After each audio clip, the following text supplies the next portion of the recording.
Айыл чарба өсімдіктерінің экспертизасы жасалуы департаменттің директоры.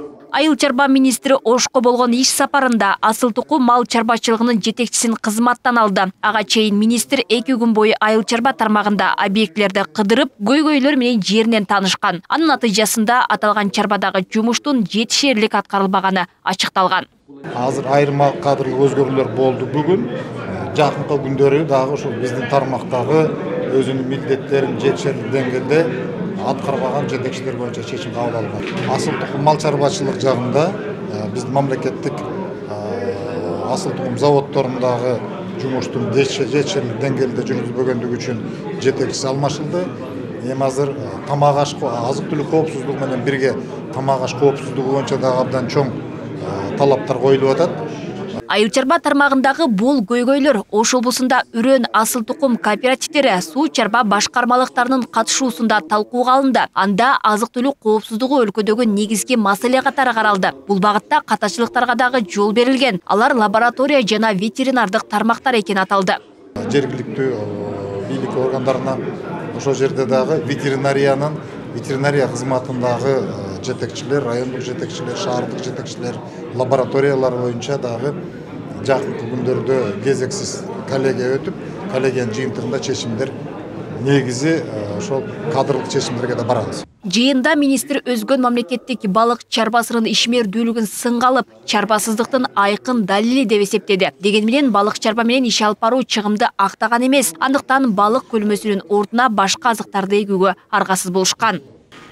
Балык чарбасы боюнча чындыгында акыркы жылдары бизде жанагы балыкты багууда анын жеми жанагындайлар маселе болуп ошол жаралып келген. Аны ошондуктан ал жерден жалпы 171 гектар жери болчу. Анын 100 гектардан ашыгыраагына ошо шал эгилип келген. Аны менен алар ошол балык чарбаны ичине карыздары болчу, ошол карыздарын каптап келишти. Андан сырткары ошол жерден калган балык чарбаны ичине ишин мындан ары да жылдыруу боюнча ошондой иштерге алып барган. Мындан сырткары мал союучу жайлардын абалы талапка жооп бербейт. Бул жагдайлар рейд учурунда ачыкталган. Министр Аскарбек Жаныбеков айрым мал союучу жайларда өлгөн малдын эти сатка чыгып жатканын билдирди. Бул бүгүнкү акыбал.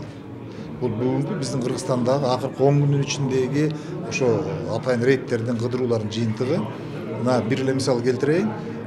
Ошол Бишкекке алынып келинген региондон алынып келинген 9 ири мүйүздүү малдын тушасы эти текшерилгенде ошонун 3-ө өлгөн малдын эти болуп чыкты.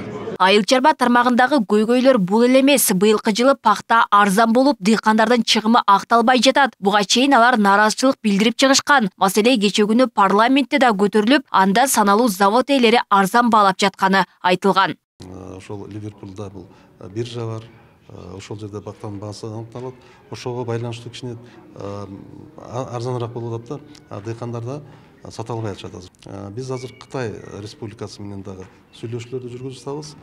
Эгерде ал тараптан макулдугун беришсе, ал тарапка да чыгарабыз. Азыркы күндө 500 тоннага жакын жакын арада эле Кытай эл республикасына экспорттолду бактач. Анан кечээ да жолуктук, ал тараптар менен сүйлөшүүлөр жүрүп атат.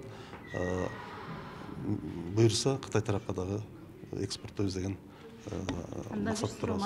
Ошондой эле жыйында суу каналдарын иретке келтирүү маселелери да көтөрүлдү. Дыйкандарды үзгүлтүксүз техника жана сапаттуу үрөн менен камсыздоо маселелерин чечүү жергиликтүү бийлик өкүлдөрүнө милдеттендирилди. Эске салсак, 2023-жылы айыл чарба тармагына 13,5 миллиард сом бөлүнгөн. Бул каражаттар үрөнчүлүк тармагын жакшыртууга, мал чарба жана дыйканчылыкты өнүктүрүүгө жумшалган. Алмагүл Эрке, Багызы, Шахрух Эминжиянов, Ош ТВ.